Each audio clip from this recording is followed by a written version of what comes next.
Why don't we get started then? Right. You can all see the chart. I'll come to that in a minute. Just a word about who Otto Kernberg is. New York psychiatrist, psychoanalyst, originally from Latin America, I think Argentina, I'm not sure which. He had a lot of Kleinian training there, but when he emigrated to the US, he went to the Menninger Clinic in Topeka, Kansas, that famous center of psychoanalytic training. Menninger Clinic, Carl Menninger. They were a center of American ego psychology, Freudian ego psychology. And therefore, Kernberg quickly dropped one of Klein's basic postulates, which is her disagreement with Freud. She always rejected the idea of primary narcissism, that is a stage of undifferentiated oneness at the beginning. Kernberg, it would have been impossible for him to survive at the Menninger Clinic if he had not bought into Freudian mainstream ego psychology doctrine, which is that there is primary narcissism. So he dropped Melanie Klein on that point. But I've always thought that he adopted something like a Trojan horse strategy. By dropping that element of Klein, he was able to have the Trojan horse brought into, inside the walls of the ego psychology Freudian establishment. And once he was in, he was able to then bring in a whole bunch of other Kleinian concepts, like paranoid schizoid splitting and projective identification. And America, for whatever reason, had been very resistant to Kleinianism. For some reason, American psychoanalysis just was very resistant to Melanie Klein. But Kernberg got them to swallow a lot of Melanie Klein by not calling it Melanie Klein, by overtly attacking Melanie Klein. He nevertheless brought a whole bunch into mainstream. But he got himself into difficulty by dropping Klein's rejection of primary narcissism, because he then later in the 80s, by the 1980s, he had to recant a fair amount of his theory. Precisely the part he had to recant was the part that brought primary narcissism back into the picture. Anyway, he's probably the American psychoanalyst who had the greatest effect on psychiatry. He put the borderline diagnosis on the map. Now, different people have different feelings about the borderline diagnosis, but he made it a part of mainstream psychiatric thinking, borderline personality organization. Nancy McWilliams, who's had a huge effect on psychology, clinical psychology, psychoanalysis, psychiatry, she is a Kernbergian. Mm-hmm. Her thinking is very based, and her first important book, Psychoanalytic Diagnosis, is very much following Kernberg. In other words, what she says in that book is that in psychoanalysis, we don't diagnose from the symptom picture, we diagnose the underlying personality organization, of which there are three main structures: the neurotic organization, the borderline organization, and the psychotic organization. You might have the same symptoms in all three organizations, say a hand-washing compulsion, although nowadays we're all supposed to have one. But a hand-washing compulsion means something quite different in a neurotic than it does in a borderline, than it does in a psychotic organization. So as analysts, we're less interested in people's symptoms than we are in trying to get a sense of what their underlying personality organization is. And that's Kernberg, and that's Nancy McWilliams. So this is a very important guy who's had a huge effect on psychiatric, psychological, psychoanalytic thinking. So if we can get the chart back up now, Nick. Okay, can everyone see? Yep. Okay, so let's talk about the chart. These are the stages that back in the 60s and 70s, stages of psychological emotional development that Kernberg postulated. And the first two stages really correspond to Freud's primary narcissism. So he buys into that. He buys into Freud, he buys into Margaret Mahler. He calls his approach an ego psychology / object relations theory. He really is integrating ego psychology with object relations theory. Stage one is S-O, the dash meaning that there's no separation between subject and object. This is what Freud called the oceanic experience of primary narcissism: oneness, undifferentiation. The baby doesn't know where his mouth leaves off and the breast begins. There is no I, not I, no self-other boundary. This is a boundaryless state that was alleged to last for roughly the first 4 or 6 months. I'm thinking of Margaret Mahler's work. For Margaret Mahler, differentiation between subject and object began about 4 months. But for Kernberg, at the beginning, it's just a oneness. Now, stage two is still self-object undifferentiation. So it's still S-O on both sides of that bar. That bar does not signify self-object differentiation. What it does do is distinguish two self-object gestalts, two configurations. One, a blurred self-object oneness that is pleasurable, and the second, a blurred self-object undifferentiation that is painful. So he's making affect central to his thinking. For Kernberg, drive is replaced by affect, or to state it more accurately, the drives are grounded in affect. Affect comes first, and the drives develop later. So the two affects, pleasure and pain. The baby begins to sort out a pleasurable mix-up with mother and a painful mix-up with mother. Stage two. So it's still undifferentiation. In stage three, we finally get a bar between self and object.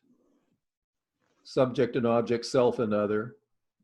They're separated out now. We have an I, not I distinction, but we have splitting in the Kleinian sense. There is no ambivalence yet. This is a pre-ambivalent stage. So we have a self separated from the other, but the self is split into an all good plus and an all bad minus. There is no one self, two selves, one all good, one all bad, two objects, one all good, one all bad. Or to use different language, one idealized, one devalued, or to make it stronger, demonized. One idealized, one demonized. So massive splitting. This is what Melanie Klein calls the paranoid schizoid position. And of course, for her, this is basically stage one in her theory of development. And eventually, Kernberg, without saying, oh, I was wrong to reject Klein, and I now agree with her. He never says it explicitly like that, but in the 1980s, he was forced to eliminate stages 1 and 2. Stage 3 became stage 1, as it always had been for Melanie Klein. Let me just say a word about how we understand fusional states, where the patient is really confused about what's him and what's me. In the Freudian and Margaret Mahlerian and the earlier Kernberg tradition, this was seen as a regression back to primary narcissism. a loss of the boundary between self and other. And when an analyst saw this happening to a patient, he immediately would tell the patient to sit up, go to the chair. He would start doing a much more reality-focused therapy. He would abandon analysis. The patient is in a dangerous regression. The structure, the whole house of cards is collapsing. And the patient is falling back into the primordial soup of oneness, psychosis, undifferentiation. That's the way it was understood.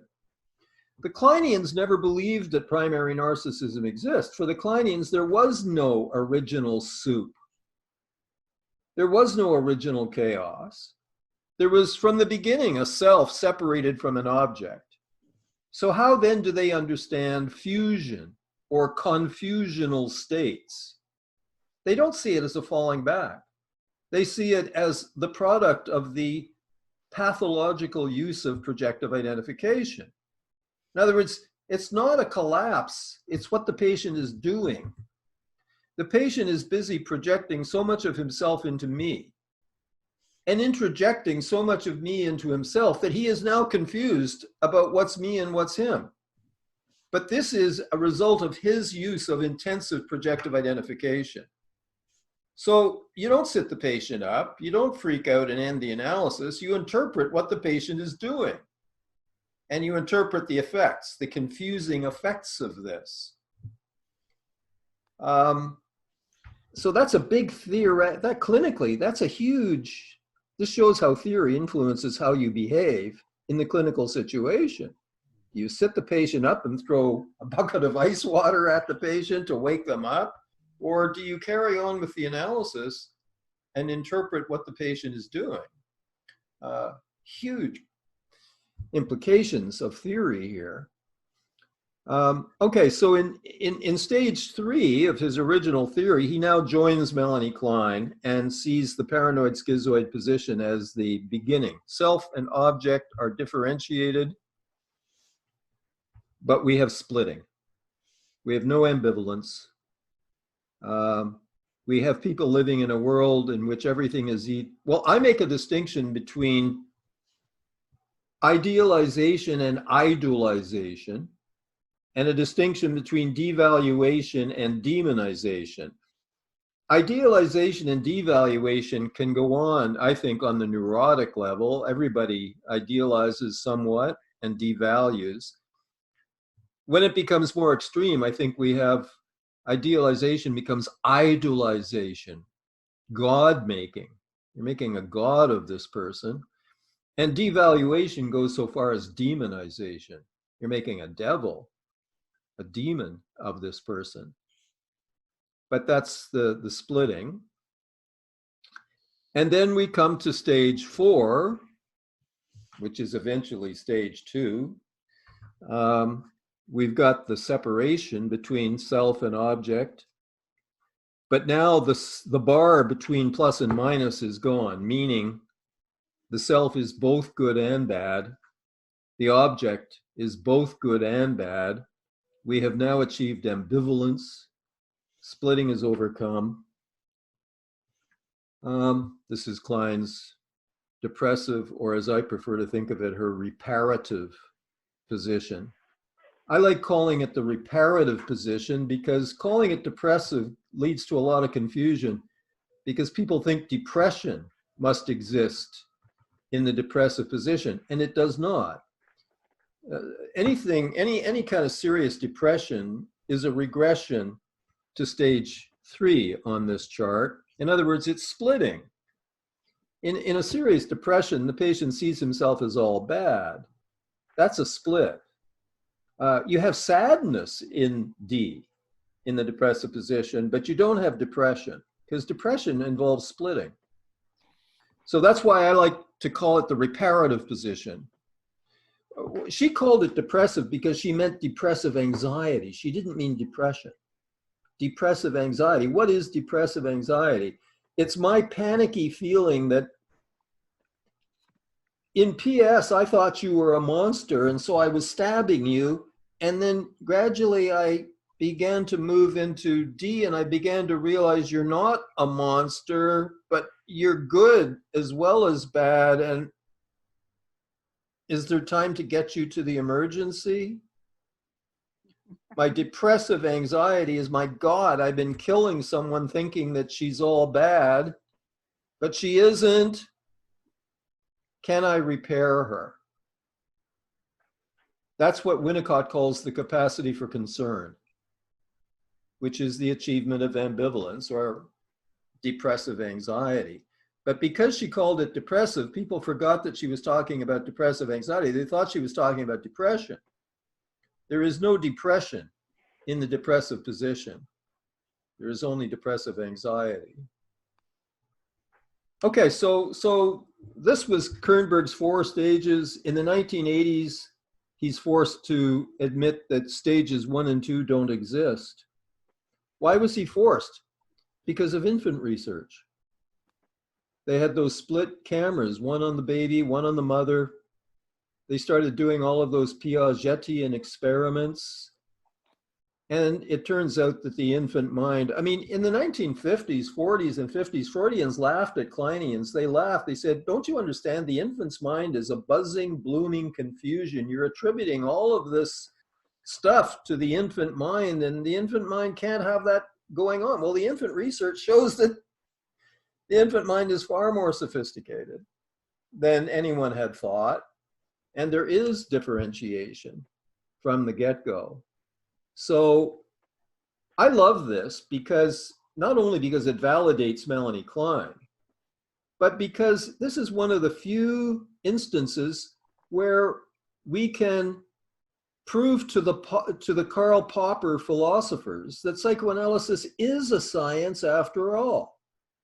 Because Popper says something is not a science if its basic propositions cannot be falsified. If you can't test them, and you can't imagine any circumstance in which you could prove them wrong, then that's not a science.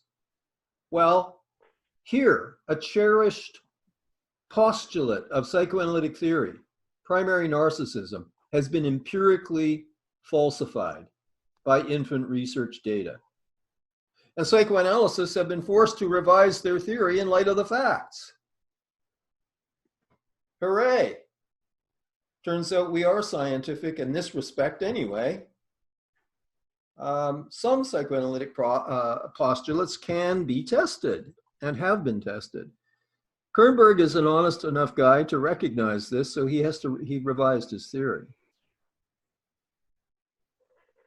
I would have liked him even more if in revising his theory, he'd been honest enough to say, well, I was wrong to stab Melanie in the back when I moved to America. Now I'm apologizing and admitting that was wrong. And he doesn't make it that explicit, I'm afraid, but in effect, that's what's happened here. Okay, any questions or comments about this theoretical material?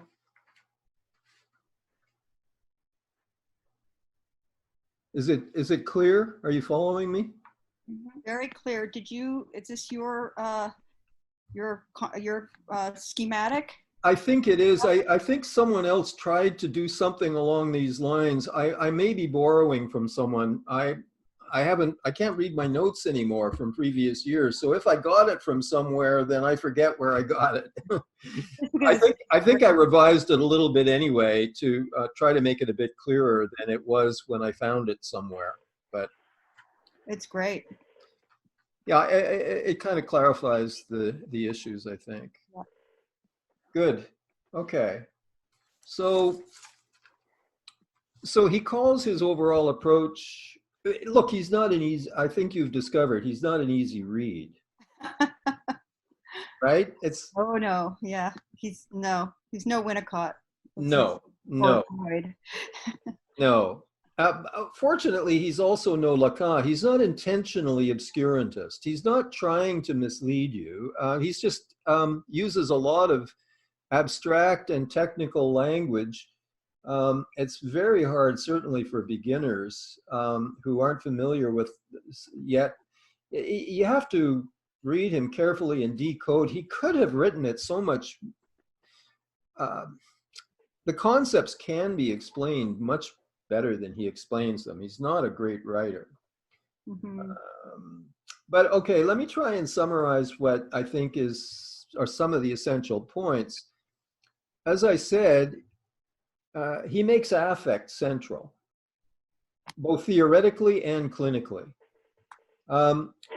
Looking at it first clinically, he argues that the psyche, for Freud, the drives, the id is there at the beginning. The baby is all id, with two drives, fundamentally, of sex and aggression. And the rest of the psyche is built up through various vicissitudes of the drives. Kernberg says, no, there are no drives at the beginning. He's actually following Heinz Hartmann here. There is no id at the beginning, but there is affect at the beginning. From day one, the baby is starting to sort his experience out on the basis of pleasure on the one hand and pain on the other. But associated with the feeling of pleasure is a picture of me and a picture of mother having a pleasurable connection. That is an object relation. These are a self-representation together with an object representation linked by the affect of pleasure. And when things are frustrating between me and mom, it's a picture of unhappy me linked with bad, frustrating mother by painful affect. So me and mom good, me and mom bad. And these are what will evolve into the drives. Libido is what will eventually become of these positive pictures of me and mother linked by positive affect. That will become libido.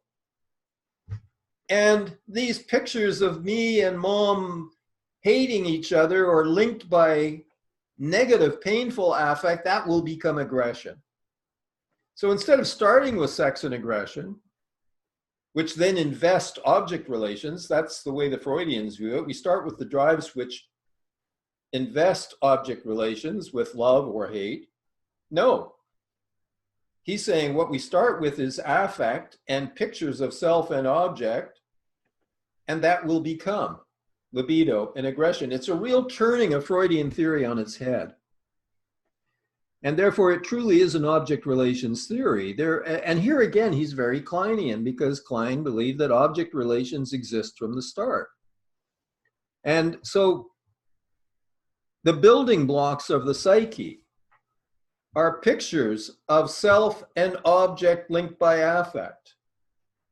And so the psyche is a whole series of stories or narratives, or Melanie Klein would call them fantasies. And if they're unconscious, that's PH fantasy. But it's a story of a sadistic subject hurting a masochistic object. It's a story of a tyrant and the tyrannized. It's a story of the dom and the sub. It's the story of the haves and the have-nots. It's the story of the castrator and the castrated. These dual roles linked by affect. So he has a very awkward saying this. Klein says it much more clearly. She says the psyche is a system of stories. It's a fantasy system. And these fantasies are fantasies of loving, fantasies of hating, fantasies of giving, fantasies of receiving, fantasies of having, fantasies of lacking. Our psyche is made up of these fantasy systems, and it's always someone attacking an object or someone loving an object. And these unconscious fantasies live us before we have analysis. It's not like we are agents living the fantasies. The unconscious fantasies are living us. In other words, we're being moved around by unconscious fantasies and these are fantasies that we do not know are fantasies. We take them as reality. So for example, my patient who was claustrophobic, if the plane was on the tarmac and it couldn't take off, he was getting panicked and thought that probably he was going to be put in handcuffs and taken off the plane because he was going to freak out. He had to move his office from downtown to up north, closer to where he lived, because the traffic just enraged him so much he was screaming in the car. The subway stopped between stations. He was falling apart. So we worked together for a while, and then I remembered that I had no idea of his early relationship with his mother. I knew she was a hysteric and didn't get out of bed until afternoon most days. But I didn't know what she was like when he was a baby. But he had an 8-year older sister, and I instructed him to interview her. And she remembered coming home for lunch, and the bedroom would be dark and smelly. And she would go to the baby in the crib under the dormer ceiling, and she was amazed that the baby was like wide awake, but not moving, not struggling, not crying. And then she saw the straps. The baby was strapped down in the crib. Mother didn't want to be bothered. Okay, this man sees the whole world as straps. He is devoted to breaking free from the straps. He didn't know this. Of course, he had no memory of this. For the longest time, at one point, he was having a breakdown. I said, look, you're going to wind up in hospital being pumped full of antipsychotic medication unless you get your ass down to my office 3 times a week and lie on my couch. Well, he was smart enough to do that. But boy, he resisted for a long time because I was straps. I was trying to strap him into my practice, strap him onto my couch, you see? I was straps. Everything is straps. Well, okay, now he's conscious of this.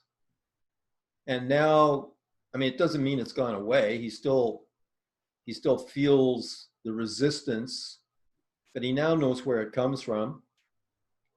And he now knows it's a fantasy. And he's able to deconstruct and get some distance. The great German writer Thomas Mann said, a man is never the same once he has seen himself. Once he saw himself as suffering from this strapped down fantasy, he's a different guy. And he's been getting more and more freedom as time goes on from this fantasy. Okay, so this is Melanie Klein. We're dominated by fantasies. And most of the fantasies are a story about self in relation to an object. Me as victim, abused child in relation to an abuser. Linked by pain and humiliation. That's a big story in the psyche of many people, obviously.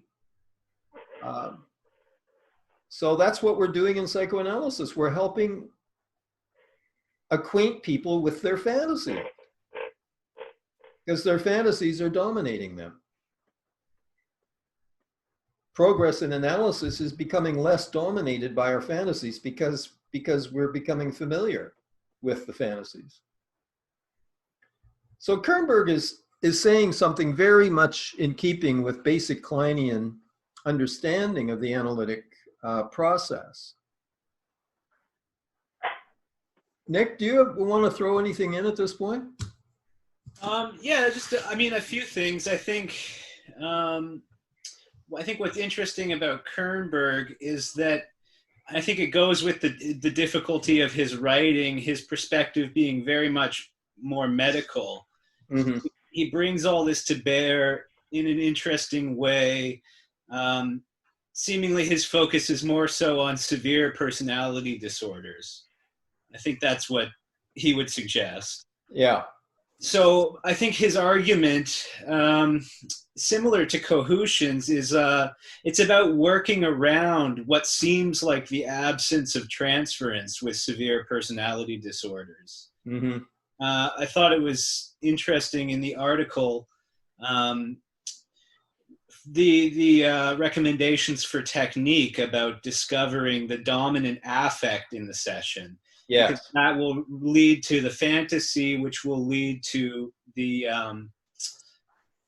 character structure and the object relations.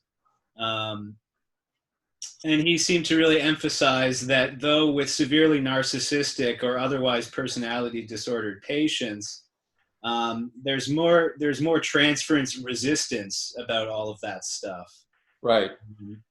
You can still get to it by tracing the what he described as the confluence of atmosphere in the session, in the room. Right.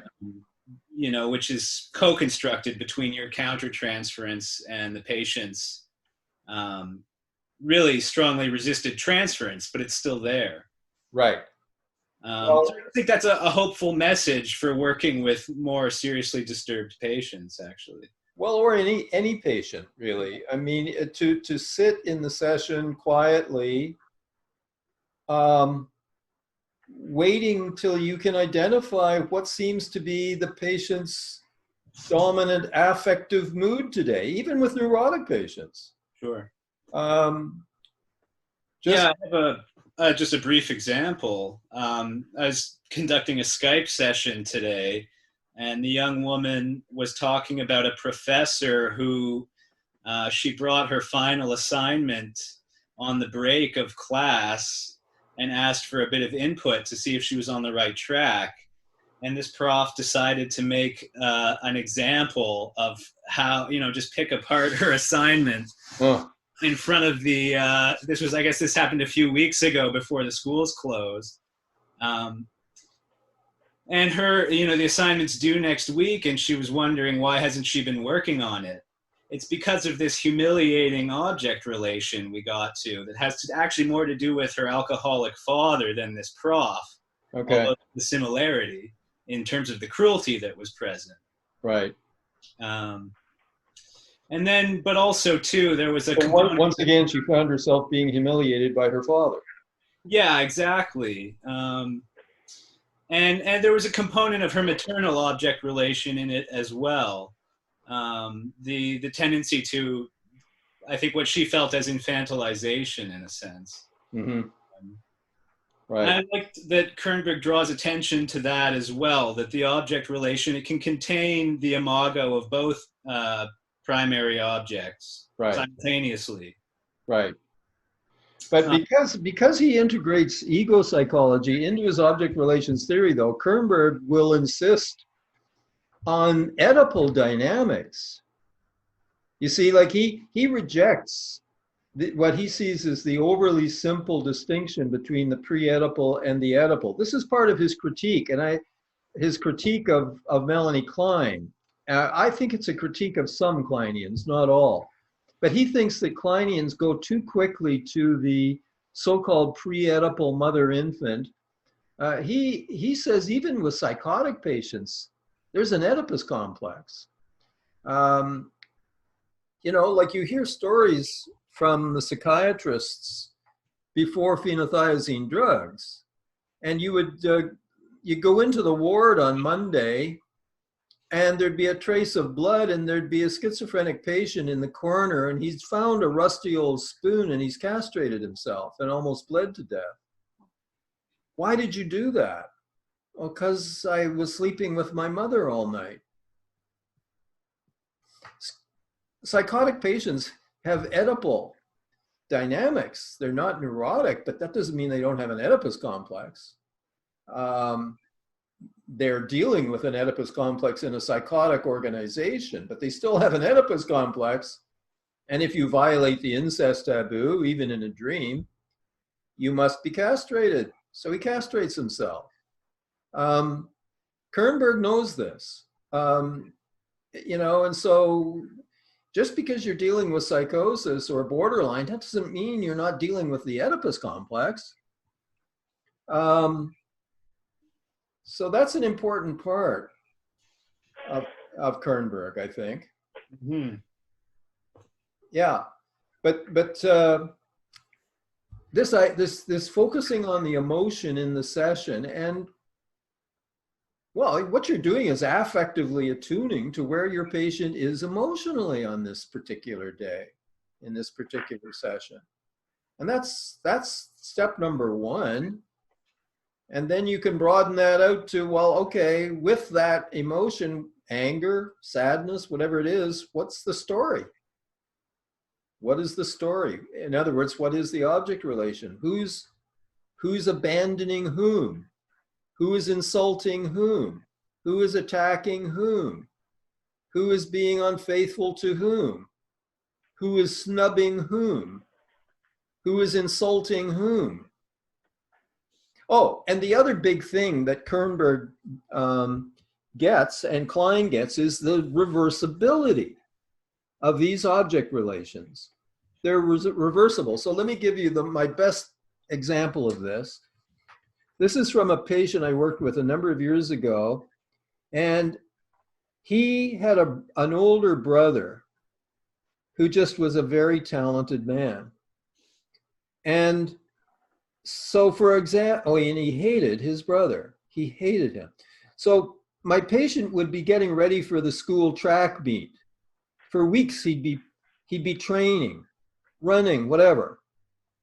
His older brother wouldn't train at all. But the day of the meet, the brother would show up and win all the ribbons. My patient would be struggling to learn how to play a trumpet. And one day, you know, he leaves his trumpet on the chair or something. The brother comes in, picks it up, looks at it, sits down. Pretty soon, he's sounding like Harry James. I mean, he just could do anything, and and the patient, like one of his favorite cartoons as a kid was like, the big animal is chasing the little animal, but the little animal outsmarts the big animal by running out the dock onto the lake and then ducking down. And the whole idea is the big animal goes in the water, but when he tries this with his brother, he goes in the water, not the brother. So he hated this brother.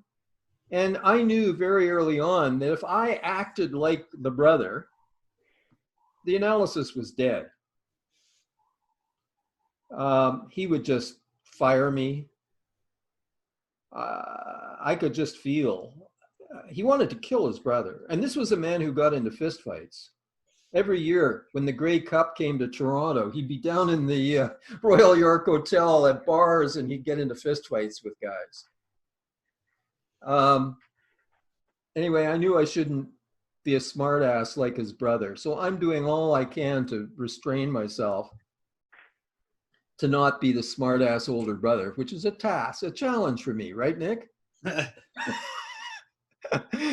So I seem to remember there was an incident about Shawshank Redemption, or that's what I'm. Yeah, I saw that movie, and that movie meant a lot to me. I was very emotionally attached. It's a Christian movie.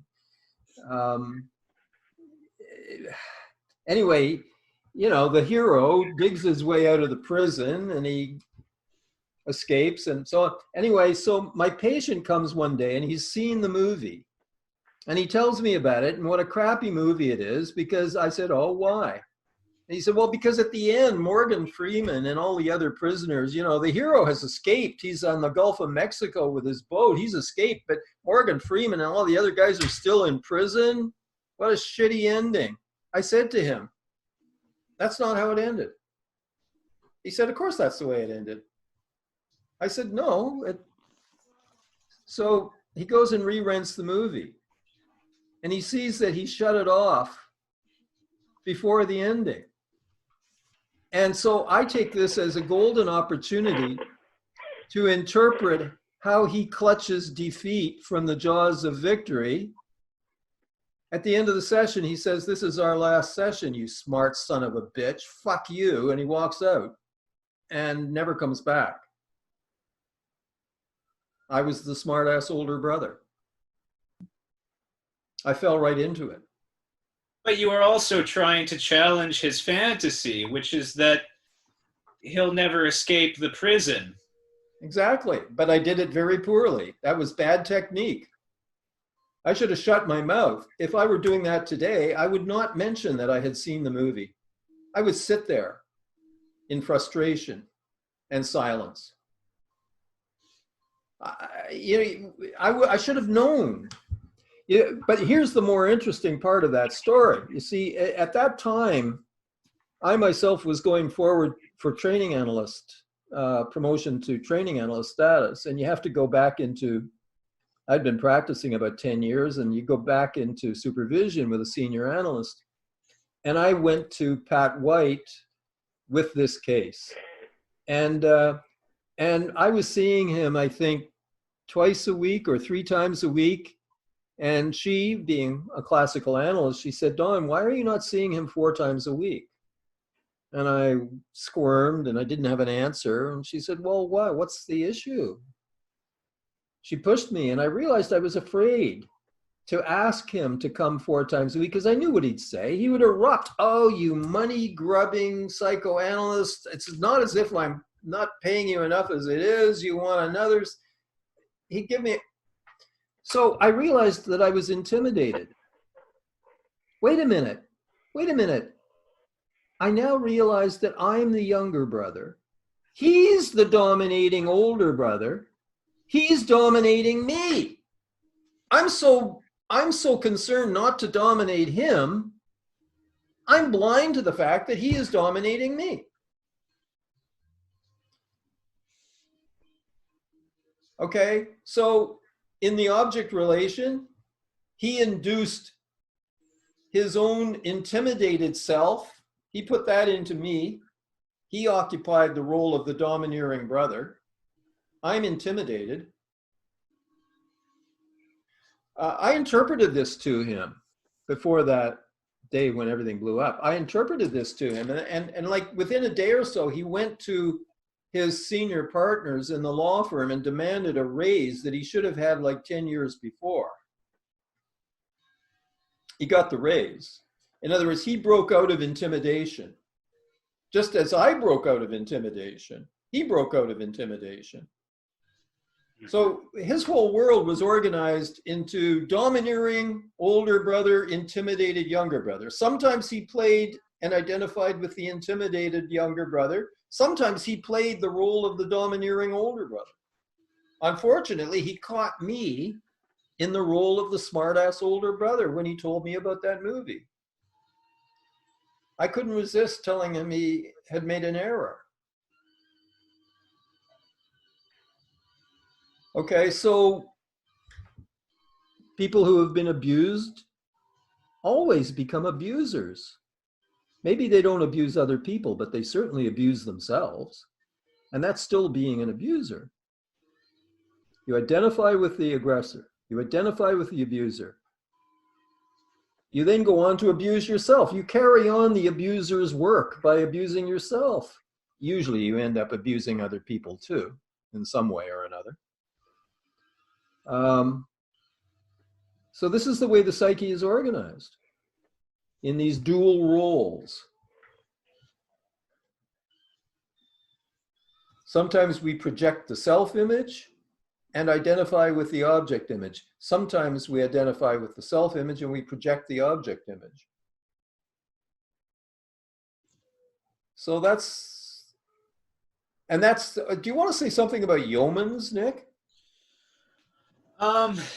Well, I mean, I think Yeomans is pretty thoroughly grounded in all this Kernberg stuff we've been talking about. Right. I guess I can only say that sort of the manualized treatment plan, which is TFP, seems focused on provoking and activating these kind of dominant affects. So they might even do things on purpose, like start the session 5 minutes late. Oh, I didn't know they did that. Yeah, so like if you watch the vignette that is in the related videos of the one I sent, That's not clear in the one you sent. Yeah, no, it's not. But if you watch the conference role play vignette they did, called Frank and Patient, he arrives to the session 5 minutes late, and the patient. But you think he provoked? You think he did that on purpose? She accuses him of that. I know the video you're referring to now. Well, even in the technical explanation of the approach, he says, I'm interpreting his words a little bit, but he says create the circumstances to activate these affects. Oh, wow. That's a real departure from psychoanalytic technique. Right. And I think, so he'll seize the opportunity, like certain patients that get really charged up by a few minutes of waiting and will make all kinds of assumptions. You don't care about me. You hate me. Right. You find my presence so unbearable. You're okay, but it's one thing to seize on an opportunity that life tosses up. It's another to create it. Well, in the video, he says create. Yeah, well, he's departing from mainstream psychoanalytic technique there. That's like the Spotnitz school. They do things like that. Right, That's, exactly. like corrective emotional experience kind of stuff. I don't do that. I don't approve of that. That's playing a role. I think, but I don't think you need to do that. Life is such that that kind of stuff is happening all the time. You just need to be alert for it. Oh, I think they would acknowledge that too. These people are going to get charged up about that kind of thing. Right. It's going to be a reaction to the frame no matter what, in my experience. Yeah. But they really try to focus on the here and now, what gets activated between the therapist and the patient. Like he said, Yeomans said, the clock is behind the patient, and at one point he just has to glance at the clock. He doesn't have to do much. Doesn't have to turn his head. He just needs to glance. The patient sees him. She says, "You just looked at the clock." Yes. What do you make of that? You hate me. Right. That was a good illustration.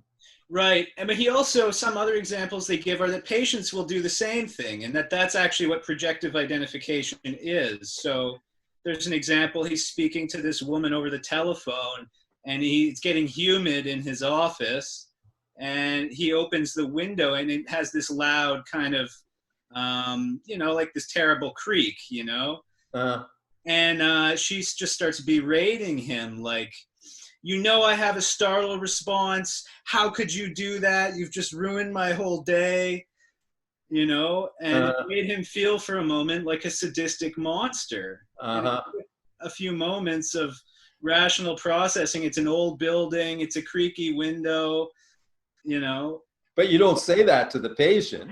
No, but it taught him something about what she was dealing with in her internal world. Right. That was what was projectively identified into him. But his whole point is you don't then explain rationally at all to the patient. You explore the fantasy. Well, she hung up, and he was left sitting there thinking through. Who knows how it got unpacked later. Right. But, and also missed appointments can be similarly teaching you something about the patient's.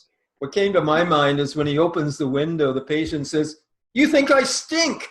Well, it was through the telephone. Oh, I see. Oh, okay. That was a phone session. But like she had found the way in their interaction to cause him to feel this thing, Right. Right. So keeping it between the two, they do less extra transference interpretations.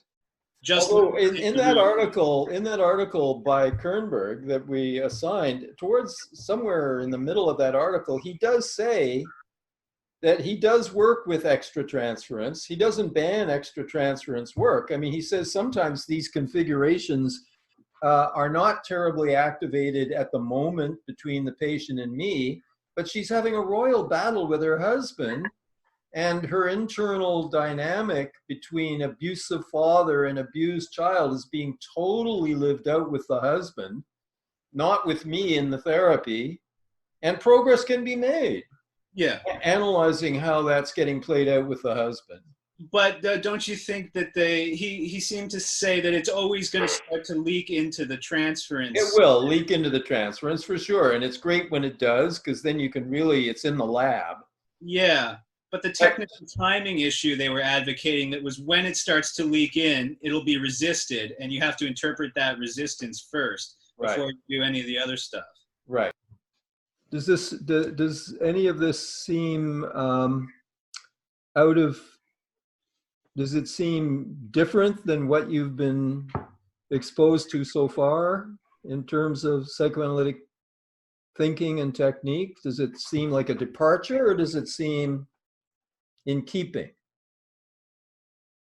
In keeping. Okay, good. For me. And I think that also with the Kernberg article, it made it easier for me when I feel the complexity. So when the interchange is happening really quickly. Yes. And the many layers. So it gave me confidence that, okay, I know I'm on the right path. I know, like, I'm sensing correct. It's okay. Yes. Okay, good. So you felt you got something positive, affirming out of it. Yeah. Yeah. Good. What you said reminds me that one of the differences, like if we think of the three main organizations, neurotic, borderline, psychotic, working with neurotics is in many ways much easier because they come with much more stable stories. Much more stable. They're locked into some fairly standard and fairly stable object relations. There is the critical dad. There is the and criticized me. There is the straps guy. Your straps guy. Yeah. But like borderline patients flip things around. Like that man I described, he would be more borderline because he flipped things around. Like sometimes he was the dominating and I was the dominated, and sometimes I was dominating and he was dominated, and that flipped around. So you have to be alert with those patients. They don't present the same story the way that neurotics do. Like with a neurotic, you can get the sense of what the main storyline is. And there are a lot of variations and it gets played out in a million ways, but there's one or two main storylines. With a borderline, it flips around, but with a psychotic, it can be totally confusing. So that with a psychotic, for example, at 1 second, he is totally idealizing me. I am God. But in the next second, I'm the devil. I just got used to being God for him, and suddenly I'm the devil. And I've just got used to being the devil, and then he's the devil. And everything is flipping around to such an extent that the whole thing feels chaotic. And what I think that what I really enjoyed about the article is that the use of countertransference is a way to get to the object relation, because it does create like unsettling things, at least for me. Like it catches me sometimes. I feel different things, like yes. So if I don't go into thinking that it's about myself and it's about whatever it is that they're experiencing, then it's much more helpful for... Right. Nick, can you take the chart down now? Oh, yeah, sure.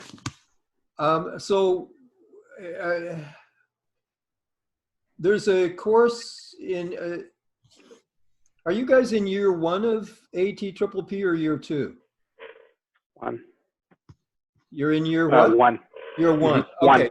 So in year 2, in year 2, you have a course on transference and countertransference, which I teach. So we will come to this then. But was that Anna speaking a minute ago?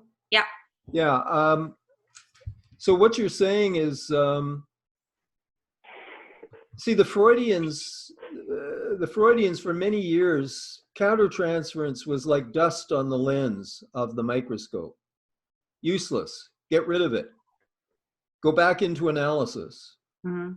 Okay. This began to change. Certainly Melanie Klein, Heinrich Racker, they began to understand that there's a distinction between the subjective countertransference, which comes from your unresolved neurotic problems, or it could come also from your overcommitment to one particular theory. It's what you bring to the work, either from your past, your personality, your theoretical commitments, your biases, whatever. It's the subjective countertransference. That's quite distinct from the objective or the induced countertransference. That type of countertransference is coming more from the patient. Now, the Freudians never accepted that. But the Kleinian tradition, especially with Wilfred Bion, they began to understand that the countertransference is not just a subjective distortion, dust on the lens. It sometimes is real information about the patient and what the patient is doing and what the patient is evoking in me. So, I mean, to put it in stark terms, people have said the Freudians analyzed the transference. The Kleinians analyzed the countertransference. So, like, when I used to be more Freudian early in my career, if someone came to me for an interview, say an applicant for training, they would come for an interview. And I would be busily trying to figure out their diagnosis, their character type, trying to figure out what the key issues are with them, where's their identity, where's their superego, what's their ego strength, what are their sublimations, how's their Oedipus Complex, I'm busy trying to analyze the patient. Once I moved in a Kleinian direction, I'm not actively thinking about all that stuff. I'm sitting with the patient and I try to do the interview at the end of the day so I have no one coming after. And after they leave my office, I just want to sit for half an hour and study how I'm feeling. This person has been in the room with me for 50 minutes. Now they just left. How am I feeling? What are my fantasies? Tried a free association. Well, that often produces big insight into the patient. I mean, am I depressed now? Where did that come from? You know, so the countertransference, now of course it's both. Sometimes some countertransferences have more to do with my unresolved issues. But some countertransferences tell me a whole lot about the patient. Yeah. Now so it's hard to discriminate. Like in theology, they talk about the problem of discernment in theology. Is the voice I'm hearing God's or is it the devil's? Who's talking to me, God or the devil, you know? Okay, so it's the same thing with countertransference. Is this countertransference coming from my neurosis or is this something being induced or evoked in me by the patient, right? I mean, that's a real problem of discernment. No simple answer. You have to struggle with it, right? Yeah. So, yeah, go ahead. Well, I was thinking, so I think Kernberg's work probably had a great impact, as you said, on working with the borderline population. Yeah. To really kind of define that work. He talks about following the dominant affect, and I'm just thinking of the more, I guess, neurotic patients. Not that countertransference ever stops, like the train of thought, it doesn't really stop, but I think that it's often less palpable in that kind of work. So you kind of rely on the intellectual content, the memories, the recollections to kind of piece together what would be the dominant affect. With the borderline population, I have quite a few of patients who I would say I would classify under that personality organization. I think the countertransference, the dominant affect, becomes very palpable very quickly. Yes. That is kind of what you need to follow, because the intellectual content is not going to lead you that far. Recollections aren't going to lead you that far, because often there are no clear recollections. Right. No, so I agree with you. Yeah, for sure. Go ahead. Did you finish what you wanted to say? Yes. Yeah. Okay. Yeah. I think that's true, but I think even with neurotic patients, I agree. It's much, their affects are much more modulated. They're not as dramatic. I mean, borderline split. So, you get intense love, you get intense hate almost from day one, right? Even sometimes when they hear your outgoing voicemail message, I mean, it's like instant, that's diagnostic in and of itself. But even with neurotic patients, you try to tune into the affect. Well, for example, you don't get the so-called erotized transference, but you do get erotic transference. And there's a big difference. Erotized is borderline. Erotic is neurotic. It's tender feelings of affection, deep affection, a tender love. Some of my neurotic patients have been having a hard time. They're really worried about me. Since I had to go to the phone and do social distancing, they're all worried about me, and they know I'm 75, soon to be 76. They're telling me, let me go to the grocery store and pick up the groceries for you. For God's sake, they'd be offering to shovel the snow if they were coming here. I mean, they're worried about me. So that's affect. It's not as dramatic. And the aggression, I mean, it's not as right in your face like with a borderline, but there's angry feelings. There's disappointment. There's disappointment. There's disillusionment. One patient he tried to hide it, but it finally came out. But he got quite angry at me when I said we had to now go to the phone or Skype or FaceTime. He got quite angry, I mean, he said, you call yourself a Marxist, but it's all very well for elite people like you to be able to go to the phone and whatever. But what about the guy who has to go to work every day despite this virus to put food on the table, right? But then the next day he realized that the anger had to do with the fact that when he was 4 or 5, bombs were going off, a war was going on, and his father had no choice but to go to a faraway, and I was his father ditching him again, right? So that was a trauma that was being re-evoked by having to go to the phone. Now he was his father having to go wherever to the front line. Yeah, I was sending him away. That's good. You just reversed the object relation, just like Kernberg says. Yeah, right. It was flipped around. Yeah. He was having to go away. I guess I was like the government sending him away. I was also the father who was choosing to go away, thus ditching him, the poor child. So that's a high-level, high-functioning neurotic patient. So we got into all of that.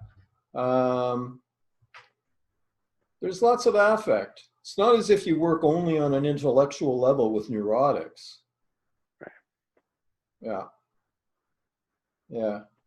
How do you feel about these people's warm affection? Who? How do you feel about these clients' warm affection? Wanting to do your groceries, to shovel your driveway? Well, I mean, I say thank you very much. That's very sweet of you. But I'm okay, and I have people around me to help me, and I can look after myself. And I mean, do you mean how do we deal with it analytically? The Oh, patient. how does it make you feel as Oh, their therapist I'm and as touched. a person? I'm touched. I'm Okay. touched. I'm touched. Makes me feel very good. It makes me feel loved. I don't see any problem with that. I don't act out on it. I don't say, go ahead and shovel the snow. I don't say, go ahead and get my groceries, pay for them too. No, that's it. I don't exploit their transference, but I'm happy that they feel that way about me. But I try to maintain a professional distance, a professional role, because I don't want to get mad at patients who, instead of loving me, hate me, because they have a need to hate me sometimes. They have a need to love me at other times. Like, I'm a professional.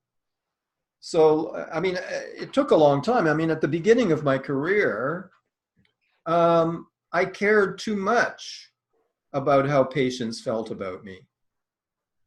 Like, I found that I was almost encouraging certain patients to be very needy and to call me after hours in emergencies, or ask for emergency sessions or whatever. I don't get that. For 20 years, I've never gotten that. Patients they know I'm not an emergency psychiatrist. I mean, they don't call me in emergency situations. They know that's not my role, Yeah. Thanks. Thanks. Yeah, okay. Yeah, at the beginning of one's career, one sometimes is too invested in the role of the savior. I was. It took me a while to realize that that's God's job. That's not my job. Mm-hmm. I'm a mere psychoanalyst, I mean, dealing with a suicidal patient who's threatening to jump out the window. What am I going to do? And how do you feel about that? And I have to tell you, I bill for missed sessions. I'm just not an emergency. I'm not an emergency therapist. Psychoanalysis takes time, and takes the continuity of daily sessions, and we're not that great in emergencies. Although sometimes we can. Sometimes we can be very useful, actually, in emergencies through interpretation, because the patient is in the grip of a fantasy. And the fantasy is like a very scary or urgent fantasy, and they're splitting, and they've lost sight of every other way of looking at the world except this way of looking at the world.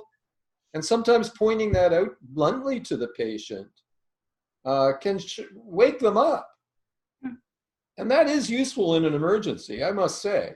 I mean, if the patient is heading into that kind of regression, sometimes if you've got a good connection with the patient and you make that kind of blunt interpretation, it can wake them up.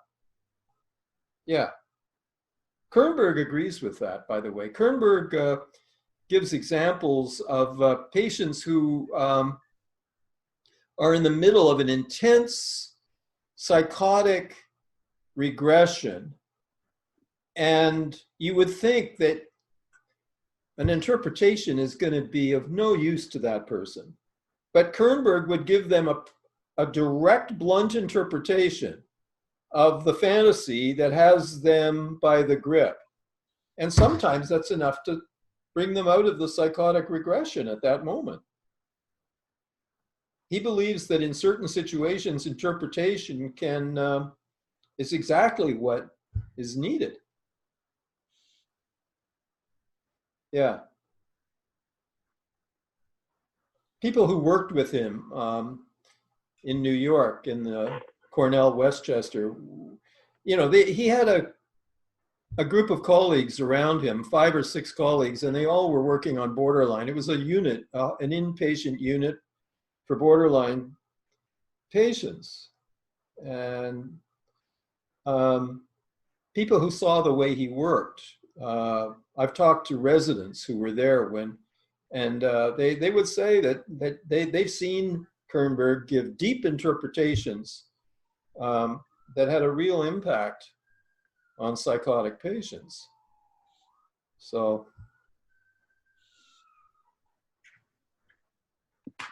if we're interested in his ideas but struggle with his writing, should we be reading McWilliams or? Well, McWilliams is definitely conveying his overall understanding of things. Yeah, she's good. She's good. Kernberg is clearer in some places, like that group of colleagues around him at Cornell Westchester. They did a book on borderline personality. It's he and about 5 other authors.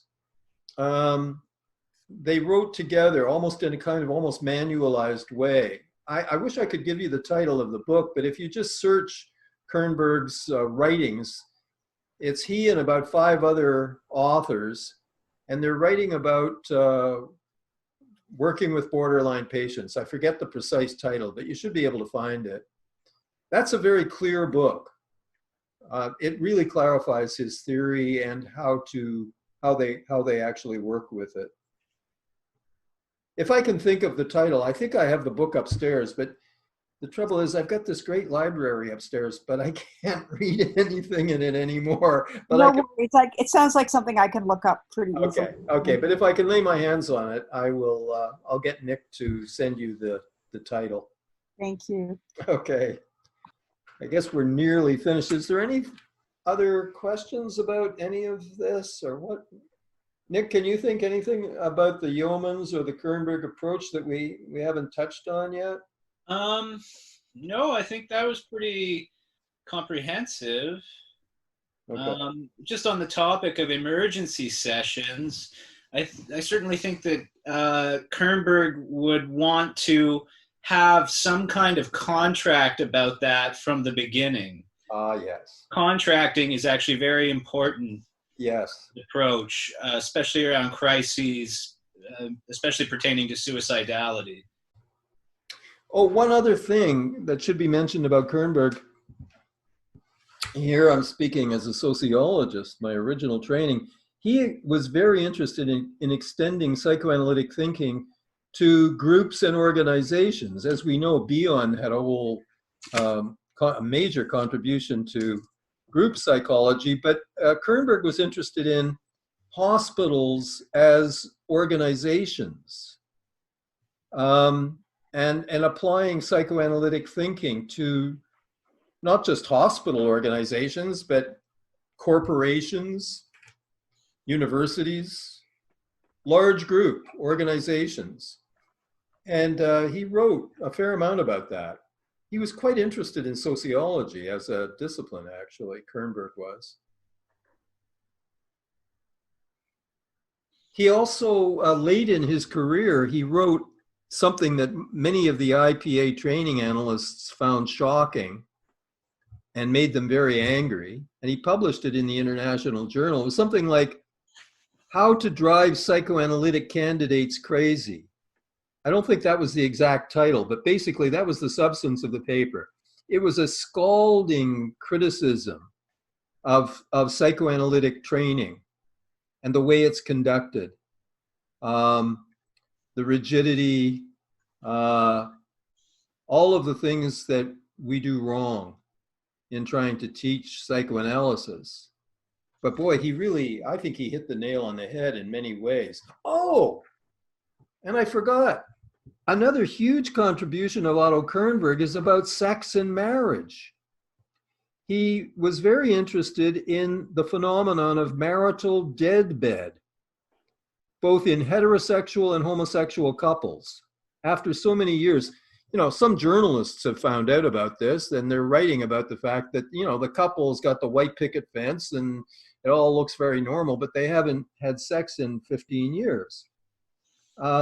So how do some marriages stay alive sexually and others go dead sexually? He's written brilliantly, along with Robert Stoller, who wrote about perversion.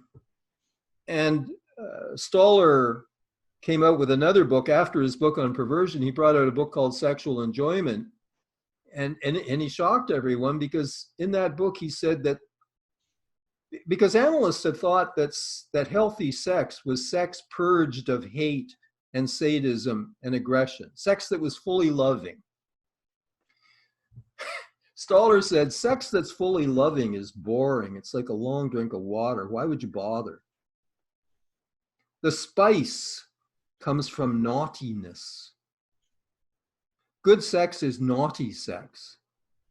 Now, hopefully, it's sublimated. Nobody gets hurt. Nobody gets shamed. No one gets socially damaged or whatever. So it's kept within certain boundaries so that it's still safe. But if it isn't naughty, it's not going to be exciting. And a lot of marriages go dead because his puritanical superego links up with her unresolved puritanical superego, and their puritanical superegos kill their sex life because they can't get dirty with each other. They can't talk to each other about their fantasies, their kinkiness. They can't integrate it into their sex lives. So of course it's going to go dead. So he talks about how in order to keep a marriage alive sexually requires both parties to overcome their puritanical superegos and be able to find safe, consensual, mutually agreed upon ways of having exciting fun together. So he's written about a lot of subjects. I'm full of admiration for the guy, except I don't admire his writing style. Anyway, look, it's time. Okay, I'll see you guys next year. Thanks, everyone. Thanks. Thank you so much, both of you. Thank you. Bye-bye. Thank you. Bye now. Here.